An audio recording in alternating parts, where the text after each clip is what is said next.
Paragraph লেখার সঠিক নিয়ম। এখনো তোমরা অনেকে ফ্রি হ্যান্ডে লিখতে পারো না, মুখস্থ করে মনে রাখতে পারো না কতটুকু প্যারাগ্রাফ লিখবে, এই সব কিছু নিয়ে হাজারো সমস্যা, তোমাদের হাজারো প্রশ্ন মনের মধ্যে। সো আমি যদি আজকের ভিডিওতে তোমাদেরকে প্যারাগ্রাফে কিভাবে সর্বোচ্চ নম্বর পেতে হয় বা প্যারাগ্রাফ লেখার সঠিক নিয়মটা বলে দিই, তাহলে কেমন হয়? দেখো, তোমাদেরকে প্যারাগ্রাফ লেখার নিয়মটা আগে একটু বলি। একটা প্যারাগ্রাফ তুমি যখন লিখবা, হ্যাঁ প্যারাগ্রাফ, আচ্ছা আমাকে কি বলতে পারবা প্যারাগ্রাফে কয়টা প্যারা হয়? একটাও হয় না।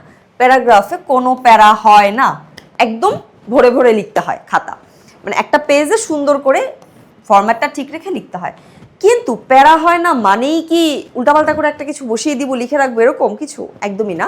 একটা প্যারাগ্রাফে 3টা পার্ট হয়, প্লিজ কথাটা মাথায় রেখো, 3টা পার্ট হয়, কিন্তু 3টা প্যারা কিন্তু হয় না, এরকম প্যারা কিন্তু হয় না।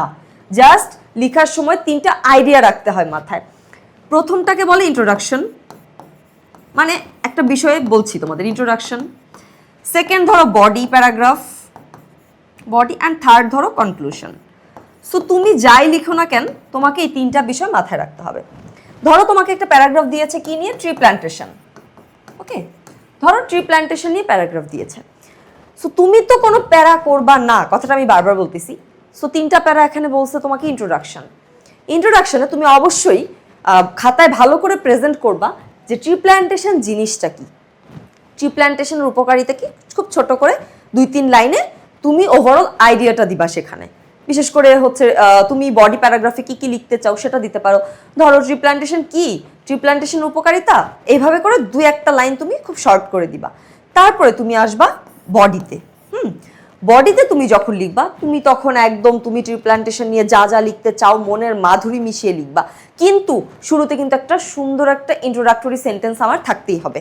তুমি যদি শুরুতেই জাস্ট আমাদের অনেক বেশি ট্রি প্ল্যান্টেশন দরকার এরকম কিছু দিয়ে করো, তাহলে ওইটা কিন্তু ভালো হবে না।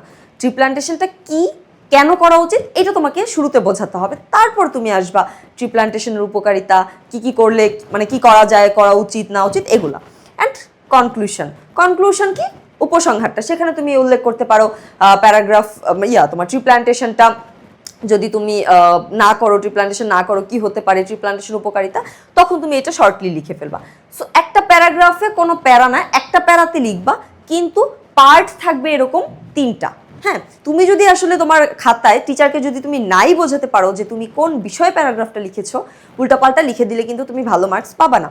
এখন আসি কত পেজ লিখতে হবে। তোমরা তো প্যারাগ্রাফ 7-8-10 পেজ লিখে ফেলো, সো এটা কখনোই করবা না।